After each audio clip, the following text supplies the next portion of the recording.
the Spot Track Podcast, talking sports contracts, the salary cap, and business of sports. The calm before the offseason storm in the NFL. If you want the latest news on all of the upcoming NFL transactions, you have come to the right place. Welcome in to the Spot Track Podcast. Brandon Kravitz here along with the money man himself, Mike Ginnitti.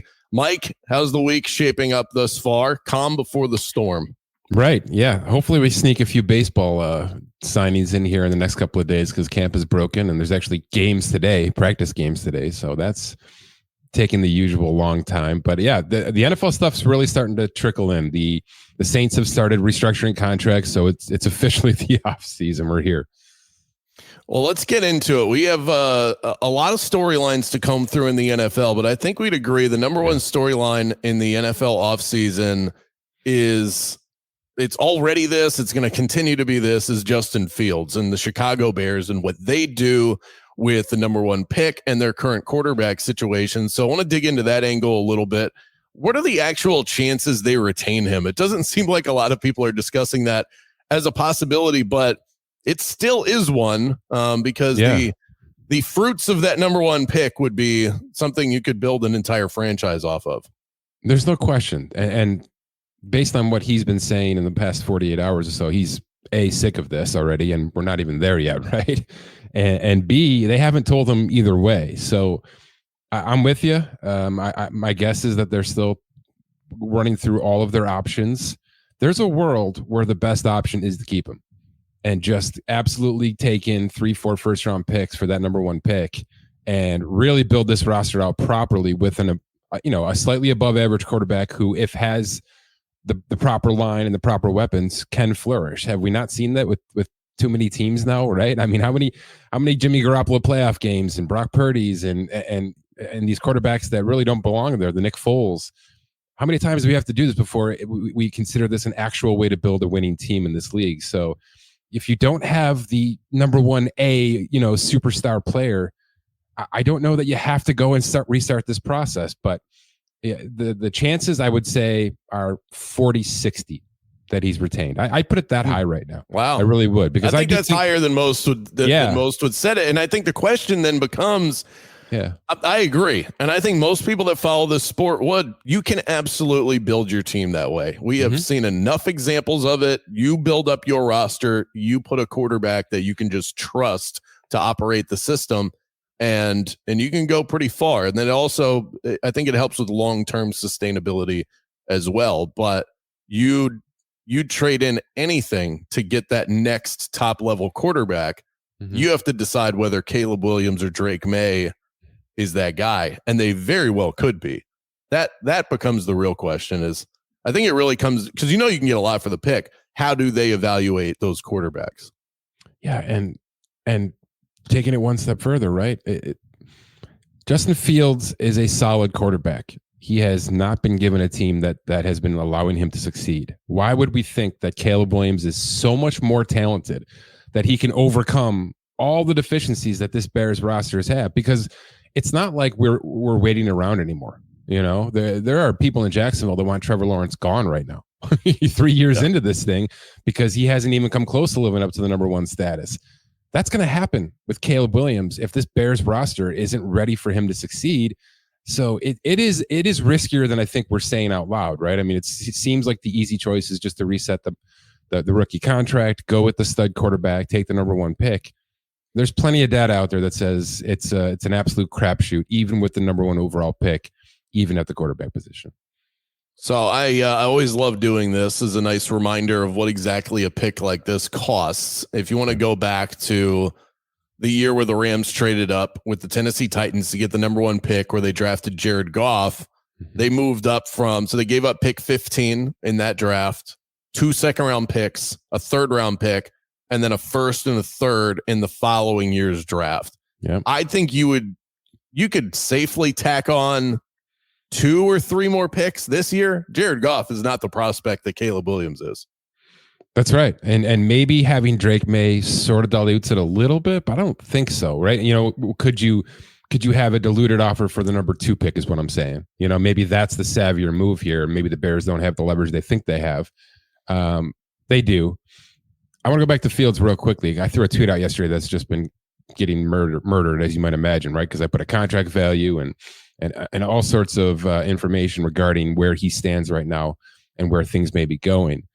The reason I did it, and I was waiting to talk about it here with you, you can't say that Justin Fields is going to garner 2 second-round picks or a second and a third and a fourth and all these things that are being thrown around, but then also say he's not a quarterback that should be extended. You know what I mean? It's just not how this works. Justin Fields on 2 years, $25 million, Brandon, is worthy of a nice trade compensation return. But I'm just worried that some of these situations we're getting into right now are going to tank this value like it did with Baker Mayfield. It doesn't kind of feel like we're heading towards that Baker Mayfield situation where the Browns had absolutely no leverage getting out of Baker Mayfield's rookie contract. We could get there. If we get there, why wouldn't they just keep him? Why wouldn't they just keep Justin Fields? You know, and then make the draft pick or trade the draft pick and go from there. So I just want everybody to be on the same page here that you can't say he's a terrible quarterback, but then also want to get 2 second-round picks for him at the same time. Those two things can't be happening simultaneously right now. So it's I see your the reach of this tweet is up to in the 250,000 range. So you're getting a ton of response here. What's the common refrain from what you threw out there as far as what his value truly is? I never look. I assume it's not good. I assume it's not good. I'll do the work for you. Yeah, no, look, and my response would be this. And I did respond. I actually threw a comment in there responding to it, basically saying there is no world where upon a trade, he's going to demand that contract. I think everybody knows that this is going to be a 1-year trial period, and then we'll go from there. But that's just where he stands right now. And if you think 47, 48 million a year is big, not if the cap's going to 250, and not if that's not even a top 10 average salary for a quarterback right now, he'd be 11th or 12th when it's all said and done, assuming Tua and those players all signed. So I don't know. It just feels like Justin Fields is this modern day version of Kyler Murray. And Arizona bit the bullet on that one. And I don't think Chicago's going to bite the bullet on this one, but somebody probably will. I don't think this is a situation where he's traded, he plays 1 year, and then he's never a starting quarterback again. I think he's more talented than that. So it's really fascinating. There's so many angles to take this from. To me, the hardest one is everybody knows that they're likely to move on. And how do they still get a good return for that? That's a really hard thing to do in sports right now because everything's so out loud on social media. I think the only way to do it is if there's high demand and then you pit teams against each other. But right. I've seen obviously the Falcons are going to be in the mix because I guess that's where Justin Fields wants to play. He unfollowed the Bears, unfollowed right. And he followed Bijan and Kyle Pitts and Drake London on Instagram and unfollowed the Bears so that, you know, that it's that time of the year, by the way, folks, is let's see where these guys are who they're following on social media. So you have the Falcons, but the odds on favorite right now is not Atlanta. Yeah. It's the Pittsburgh Steelers. So if you could get those two teams pitted against each other, would that be the only way to create real trade value for Justin Fields? No, because I think there's actually a favorite that you haven't mentioned yet. I think the Raiders are going to acquire Justin Fields. I think that's the team because they're the Raiders, right? because when it's all said and done, they'll be bidding against themselves if they have to. And by the way, it's a good move for them. They are not in a position where they can rip the Band-Aid off there. They're either going to start trading players like Devontae Adams and Max Crosby, or they're going to do something like this. This makes sense. So I get this. They got a ton of relief with that Garoppolo situation, as we'll get to in a second here. And I think that kind of puts them in the driver's seat now to go swinging. They have missed on so many first-round picks in that organization. I do not think they're a team that feels comfortable rebuilding through the draft right now. I just don't. It feels kind of New England-y, right? So this would be the move. So now there's 3 significant teams, in my opinion, that are in on Justin Fields. All of them make sense. And for me right now, it's the Raiders sitting at number 1. We just don't have a lot of precedent for this. No, I can't think of a lot of scenarios where you have an unproven yet uber talented quarterback that's on the trade market before his rookie contract is up. You know, we saw it with Josh Rosen, but he wasn't as good as Justin Fields already is. His market wasn't even close. I can't think of anybody else that has been in this position. So we don't know and this is typically what we do. We compare it to the past, just like we did with the first round pick when Jared Goff was selected. I don't really have anything to compare this to off the top of my head. We saw both Darnold and Baker get traded at this point in time with the 4th year, with the 5th year option coming. That was exercised, right? We saw Carolina take on both those players at some point in time during that process. And that was mid-round picks. That was nothing. That was nothing to where we think this trade will go. So what's different, right? Is it that this kid probably has a bigger ceiling? He shouldn't. Those were number 1, number 2 overall picks. He shouldn't have a bigger ceiling. Are we just saying out loud that the Bears did him dirty? That he was just a good player that got swallowed into 2 really bad, iterations of Bears coaching and roster construction? Probably that's part of it.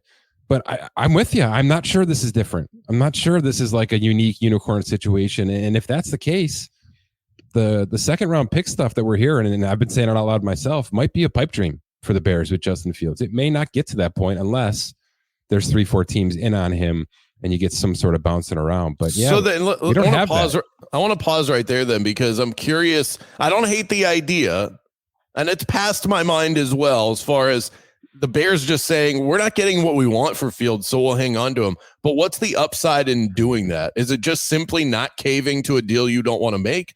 Or is there actually a benefit to hanging on to Justin Fields if they say, we're still going to draft a quarterback, but we're going to hang on to this one too because we're getting offered 4th round picks? It's a fascinating situation. To me, the only way you do it is the temperature is so cold with these trade requests, and I'm not sure we're there, that you simply just decline the 5th year option and make him a $1 for $3 million player. And then he just becomes your backup quarterback. Maybe you can utilize him as a way to slow play the drafted quarterback into action in 2024. He's going to hate it, right? He's already talking out loud. He's already saying stuff out loud that makes me think if this gets any more contentious, he's going to lose his mind, right? So I don't think this is the plan that anybody wants. And I do think there'll be a decent draft pick, but I really do think that this could slide into Sam Darnold conversations here, where Carolina kind of brought him in on a conditional third with that 5th year option guaranteed, and it was for Fields, it'll be 2 years, $25 million.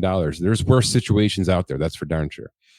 And we do know it happens every year. There's always a team that ends up desperate. They think they're in contention. Look at the Jets. What would the Jets have paid last year if they were able to for Justin Fields to come in and save their season? So maybe the best bet for them is to just sit on their hands and wait until somebody is desperate enough for it. So that's what happened with Baker, though, right? Deshaun Watson was already on the roster. He already had the contract extension in Cleveland, and then they tried to hang on to Baker for maximum value, and it just tanked. It just exploded in their faces. So I don't think they want to go down that route. But I think Baker was already determined to be a bust, though. And even though that is obviously proven to be unfair, right, I don't think we've gotten to that point yet with Justin Fields where it's a unanimous opinion that this pick just hasn't worked out for Chicago. No, I think that's right. By the way, this could become a thing. So we should probably start to get used to this. I just think we're going to get to situations. These quarterback contracts have gotten to such levels, and we're going to see more of them this offseason. I'm finishing a piece right now for .com that breaks down 5 quarterback contracts that I think are going to hit in the next couple of months here, and they're absurd. So you're going to have a lot of teams look at their quarterback and say, we just can't do that. This is not the guy to get that kind of money from us and put that kind of guaranteed dollars in the escrow. I think we will have a lot of teams start to tread water with this. And we've mentioned, the Brock Purdy situation next year and a couple more things going around the league here. Fields is in that category, and I don't think this is going to be something that goes away. So this could become a trend-setting scenario that the Bears just have to figure out right now, and then the rest of the league can sort of follow from there. We're spending so much time in the sports media thinking and worrying and going through all these scenarios with Justin Fields. I think what you're talking about, we might already be there. Yeah. Because this quarterback class, I do think Caleb Williams and Drake May, I personally like May more than Williams. I know that's not the common opinion, but they're number 1 and number 2. But this is a thick quarterback class. Jaden Daniels, probably a first-round pick. Michael Penix. J.J. McCarthy's catching all sorts of buzz. At Atlanta, by the way, at 7. So you're gonna have like 4, maybe 5, and there's always another one that creeps up as we get closer to the draft. The combine's right around the corner. You might have 5 quarterbacks go in the first round. Not all of them are going to be selected by teams that desperately need a quarterback right now. By the way, I'm really glad you said this. It is a phenomenal class. There's no question about it. I don't know how many of these kids can actually be pros, but this is a position that you just always want to find out. You know what I mean? It's worth taking the shot. Pick. Atlanta should do both. If Atlanta's the team that acquires Fields, it should be, we're going to acquire Fields and we're going to take the best available quarterback at 7. That's what our plan is. They've been screwing around for so long post Matt Ryan, right? And so many teams have done this, been spinning their wheels post superstar Hall of Fame quarterback. Can't figure it out from there. Throw every asset possible at this thing. If Fields is the best available, veteran player, and you're going to take the best available drafted player, now you've given yourself a real chance here. It isn't. Nobody's ever going to say we have too many quarterbacks ever. It's never going to be a thing in the NFL ever. And if it is, you're sitting on a pot of gold. So right. We've just seen that teams cash in when they were sitting on that. Yes. So I think if I'm sitting here in Atlanta at 8, I'm doing everything I possibly can. And if I have to give up a couple of thirds for Fields and then give up the number 8 pick for a quarterback, that makes absolutely perfect sense for the situation that they're in right now as an organization. Yeah, it's like sitting at the roulette table and putting your chips on black and red. You just guarantee yourself a win. So the presumptive number 1 overall pick, Caleb Williams, news started to trickle out the last couple of days that he's going to enter the draft process without an agent. Mm-hmm. Pretty on brand for him in terms of the perception around him. But what kind of complications, if any, does this cause for Caleb Williams? So less and less every year. Things get a little bit more cookie cutter and a little bit more simplified. And we're sitting here right now, February 22nd, and I can pretty much tell you right now, and wherever the salary cap number comes in, will change things a little bit. He's going to get a $25 million signing bonus. It's going to be a 4 for $39 guaranteed contract. Those numbers all exist. We already know, based on the mathematical formula, what the number 1 pick is worth right now in terms of the rookie contract scale. But there are some things that go into this, right? So generally speaking, one of the reasons you hire an agent early after you declare for the draft is the training process and the marketing process and the things that have to happen before you actually walk into that draft room. It costs a hell of a lot of money to go to training facilities these days for these kind of players. And what happens is most of these gigantic agencies, the Rosenhauses and the Athletes First, they'll float you $500,000 to go and do all the things you have to do for your pro day and for your training and for your endorsements and everything, travel, room and board. They'll float you that money right now. Now, the reason I'm saying things are getting easier is what is Caleb Williams walking into this with? $4 million? You know what I mean? Like, he's already rich. Yeah, he's a rich man. So that's reason number 1 why this makes more sense for him. He doesn't need to be floated any loans at this point in time. That doesn't mean things won't fall through the cracks. He better have a marketing agency right now that knows everything about how this thing works, because he needs phone numbers, he needs contact information. And then when you get down to the contract stuff, and I know this is where you wanted to focus, there's 2 areas that he can really help himself or hurt himself with. Like I said, the numbers are there and they're pretty much set in stone. You can mix some things up with training camp roster bonuses and give yourself some early pay and stuff like that. I assume all that's going to happen. Offset language, we've talked about it a lot.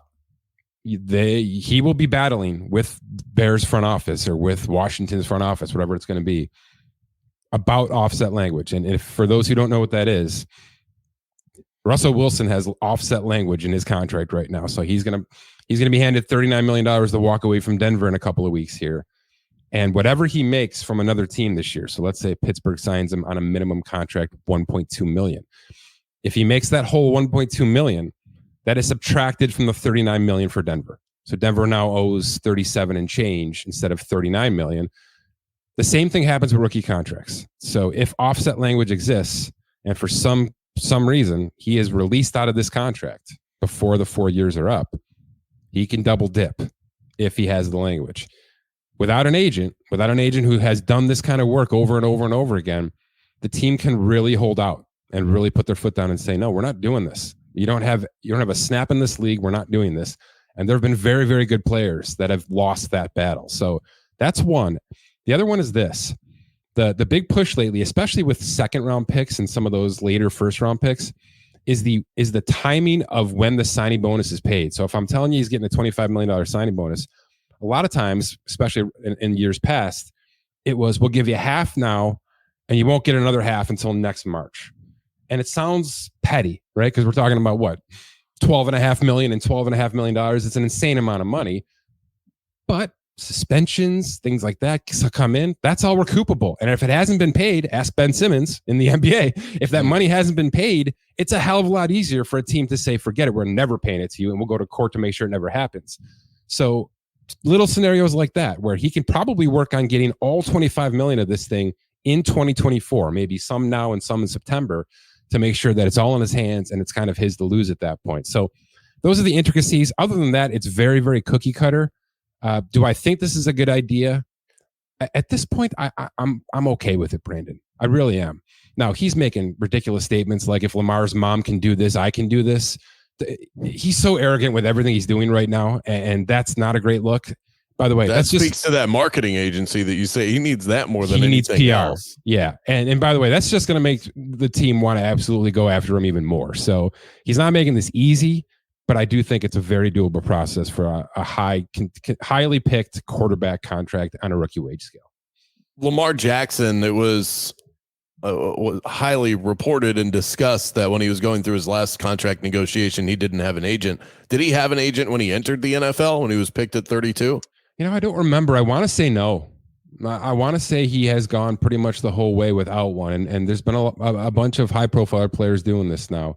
But look, let's not be naive either. They're hiring people to do kind of the work that I do for fun, right? Which is somebody sitting there showing him the exact 5-year breakdown of what this contract looks like, explaining everything I just explained. He's just paying that person $25,000 instead of 3% of $30,000, which is what, the agent fee for a rookie wage scale would come down to. So he's saving significant money. He's probably getting the exact same advice that I'm throwing out here.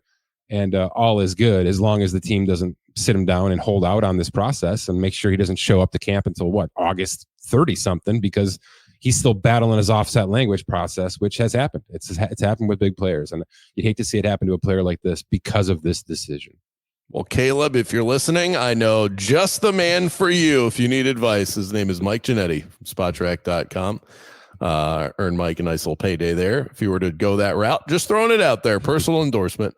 We are in the middle of franchise and transition tag window season. No news dropping just yet on that. Why the hesitation from these teams? What advantage do they get by waiting until closer to that March 5th deadline?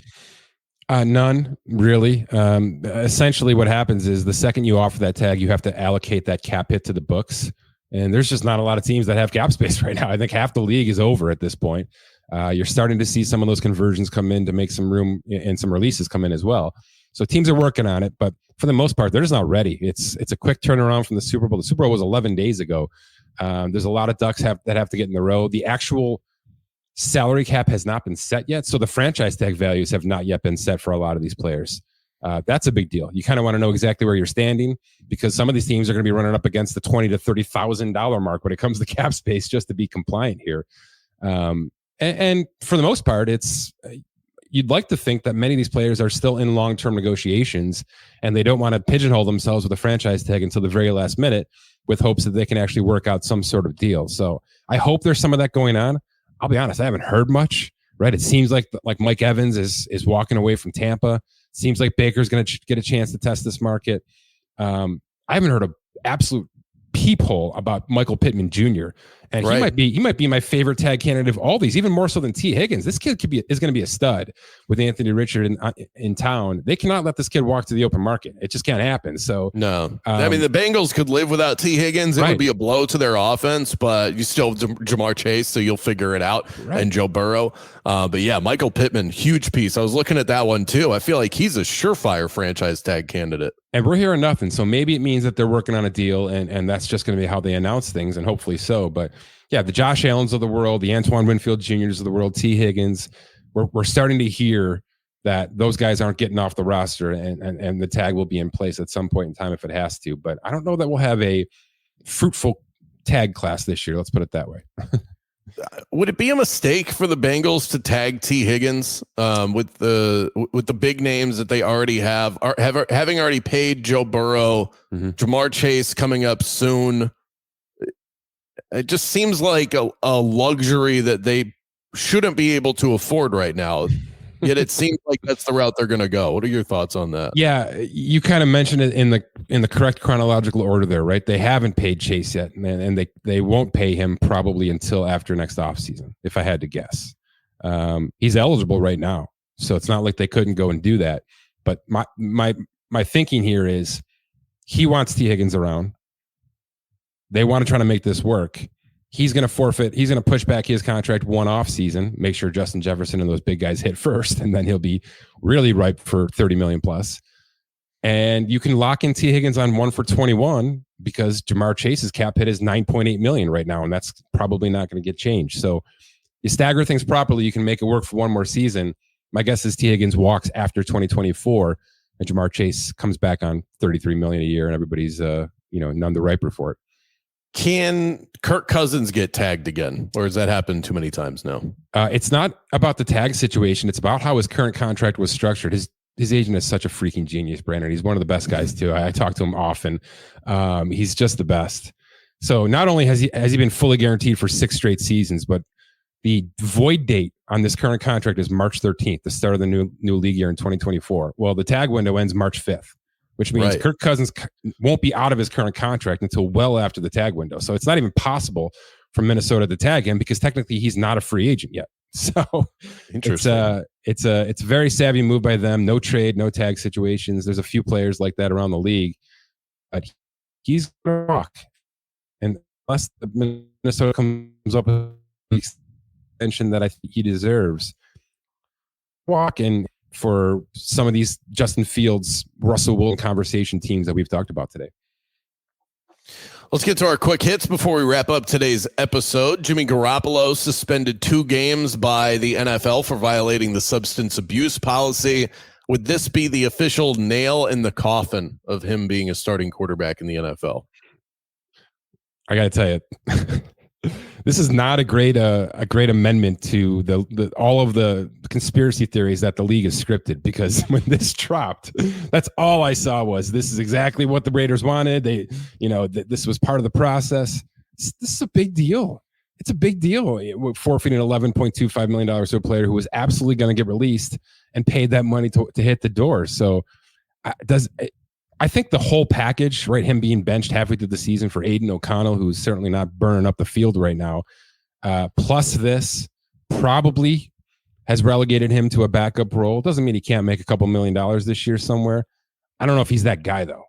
I mean, it takes a certain guy to be that guy, and I'm not sure Jimmy Garoppolo is that guy anymore. He went through his lumps sitting behind Brady for a couple of seasons and was in and out of the San Francisco lineup based on how things went there with injuries. So altogether, he may just take his $150 million and run, and I don't think anybody would blame him for it. Feels like it could be a Joe Flacco situation where he's still good enough to play in the NFL, but doesn't really want to sit behind anyone, and so he'll just wait for that call, and if he doesn't get it, he doesn't get it. Like that kind of situation. Might not be terrible business to wait until August and see what happens during training camps and stuff like that. Yeah. Angels star Mike Trout said that winning with the Angels is more important to him than forcing his way somewhere else to chase a championship. A noble thought. He also said that he urged Artie Moreno, the team owner, to sign 1 or 2 of the remaining free agents to replace Shohei Ohtani. When I read that, I laughed out loud in my workroom. One, isn't it a little late in the game for that to replacing Shohei Ohtani? First of all, come on. Yeah. Why does this guy have so much faith in Angels ownership? I find this story hilarious. I don't know. Between this and the Rendon stuff, it's just been fantastic coming out of Anaheim right now. I mean, it's just content creation left and right. Oh, yeah. Can I give a kind of a hot take that's not really that hot anymore? Mike Trout has 7 years and $250 left. I don't know that Mike Trout's worth that at all. So you're talking about adding free agents and pumping more money into the payroll. I think Anaheim would have to eat half this contract just to trade Mike Trout right now. I truly believe that. And that's probably the biggest reason Artie Moreno hasn't traded Mike Trout. It isn't that Mike Trout is this loyal soldier who wants to stay in Anaheim his entire career. I don't know that there's anybody out there really begging to take this guy on at this contract with his injury history. It's just been too many bumps in the road now over the past couple of seasons, and it's not like he and Ohtani were lighting it up together in terms of success on the field. So I don't know. It feels like we're cresting over a part of Mike Trout's career where we're looking to him to be this figure that he may not be anymore. And there's plenty of other players in this league right now, not on Anaheim, by the way, that we probably should be putting our ducks behind, because I just think 32-year-old Mike Trout with that money left is hampering that organization, not really helping at this point. Interesting. Well, that would explain his loyalty then. Go, I don't want to go anywhere else. This is the place that paid me. Yeah, you go back to 2019. It was the last time that he played over at least 130 games in a baseball season. He also won the MVP that year. But since then, this guy's been missing time left and right. So I think you're spot on with that. But his expectation for Angels ownership to step up, I think, is misguided at best. I will end with a somewhat of a selfish question, being the Orlando Magic guy that I am. But this is the news that's out there. You Google Klay Thompson's name right now, and it's Klay Thompson to the Magic are going to be, unless the algorithm has gotten me. That's what I see out there. He's set to become a free agent at the end of the season. I've seen a lot of articles and NBA rumor mongers that have tied him to the Magic next offseason. Is this clickbait or is this reality based? No, it's absolutely a real deal. I think I mentioned to you, I was somewhat surprised Klay wasn't moved at the deadline. And oh, by the way, they tried, right? That's part of this LeBron conversation for sure. So to think that he's leaving Golden State is absolutely in line with what's happening here. And to think that he would pick one of these young teams where he probably has a way bigger role on an Orlando Magic team than joining Philly, right? Or something like that. It's exactly what he's looking for. Now there's, he's a West Coast guy. There's a lot of reasons he might stay out West, but OKC, Orlando, one of these teams, maybe even San Antonio, if they start to really push the pedal down for Wemby, which I certainly hope they do.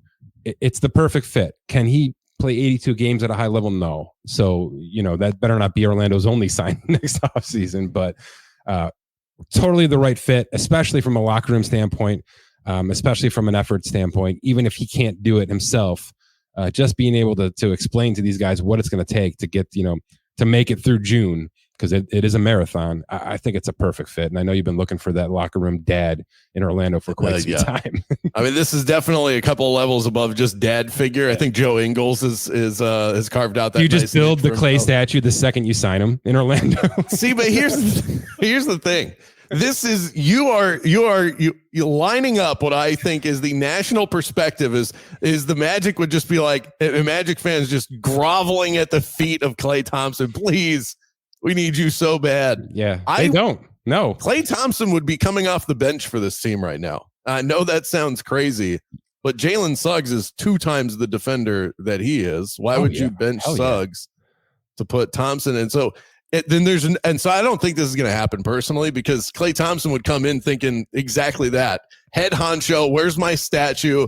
Retire my jersey next to Shaq's already. And I'm not sure this guy would even be a starter on the team, and then he would laugh them out of the negotiation table. That would be it. If I had to guess, I agree with you. Yeah, he's going to try to start somewhere. He'll go to do it to a Detroit or an Atlanta or a Charlotte just to start if he thinks he can get his minutes there. But he's going to be a Laker, right? He's going to be a mid-level exception for the Lakers. Yeah. He's going to stay out on the West Coast. He feels like a West Coast guy. I'll never forget when he talks about how much he loves diving into the Pacific Ocean. We just can't offer that in Orlando. Not a lot of Pacific Ocean over here. There's your geography special to end today's episode. A reminder to those out there looking for podcast help or audio production of any kind for your business. Let me be your guy. AuthenticAudioPro.com. Go check out that site for more details. Hit rate and subscribe to this podcast right here. And make sure you visit SpotTrack.com for all of the latest in the sports and contractual world. Got new posts and stories coming up from Mike Ginnitti. Mike, always a pleasure. Till next time, my friend.